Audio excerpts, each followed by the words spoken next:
அர்ஜுனனுக்கு வில்லு, அரிச்சந்திரனுக்கு சொல்லு என்பது அனைவரும் அறிந்ததே. ஆனால் நட்புக்கு இலக்கணம் யார் என்று கேட்டால் யாரை சொல்லுவீங்க? அப்படி யோசிச்சுக்கிட்டே இந்த குறுங்காணொலியை காணுங்கள். காணொளி முடிஞ்ச பின் நீங்களே சொல்லிருவீங்க. பானுமதி அழகிலும் வடிவத்திலும் தேவலோக சுந்தரிகளுக்கு கொஞ்சமும் சளைத்தவள் அல்ல. அவளே துரியோதனின் காதல் மனைவி. ஒரு முறை துரியோதனனின் அறையில் அவன் இல்லாத சமயத்தில் பானுமதியும் கர்ணனும் பொழுதை கழிப்பதற்காக பகடை விளையாட்டு விளையாடினர். அந்த அழகு சிலையான பானுமதியோ கர்ணனை ஆட்டத்தில் தோற்கடித்து விடலாம் என்ற நோக்கில் காய் நகர்த்தி கொண்டிருந்தாள். பகையின் ஆட்டமாகட்டும் இல்லை பகடை ஆட்டமாகட்டும், எதிலும் நானே வெற்றி கொள்வேன் என்று காய் நகர்த்தினான் கர்ணன். போட்ட கணக்கு தவறானது பானுமதிக்கு. ஆட்டம் கர்ணனின் பிடியில் இல்லை. இது போங்கு ஆட்டம். ஆட்டத்தை கலைத்து புதிதாக ஆரம்பியுங்கள்.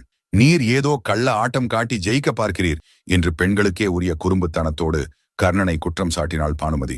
கள்ளம், கபடம், இதற்கெல்லாம் அர்த்தம் கூட சரியாக தெரியாதவன் இந்த கர்ணன். இந்த ஆட்டத்தை முழுவதும் முடிக்காமல் அடுத்த ஆட்டம் கிடையாது என்று தீர்மானமாக சொல்லிவிட்டான் கர்ணன். அந்த நேரத்தில் துரியோதனன் அறைக்குள் பிரவேசித்தான்.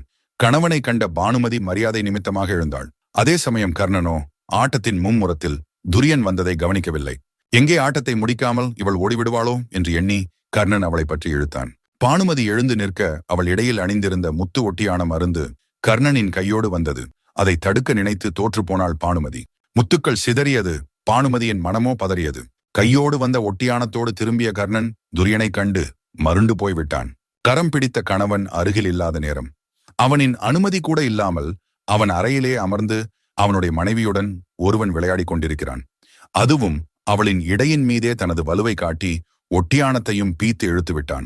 இதை அவளின் கணவன் பார்த்தால் என்ன நடக்கும்? அதான் பார்த்து விட்டானே, என்ன சொல்லி புரிய வைக்க முடியும்?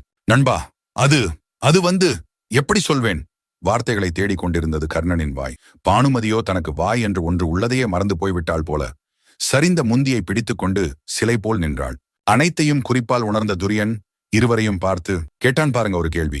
என்னன்னு தெரிஞ்சா மெய் சிலிர்த்து போவீர்கள். நான் வந்தது கூட தெரியாமல் அவ்வளவு மும்முரமாக ஆட்டம் போய்க் கொண்டிருக்கிறதா? இருக்கட்டும், உங்கள் ஆட்டம் தடை பெற வேண்டாம். சிந்திய இந்த மணிகளை நான் எடுத்துக் கொடுக்கட்டுமா? இல்லை எடுத்ததை மீண்டும் தொடுத்து கொண்டு வந்து கொடுக்கட்டுமா?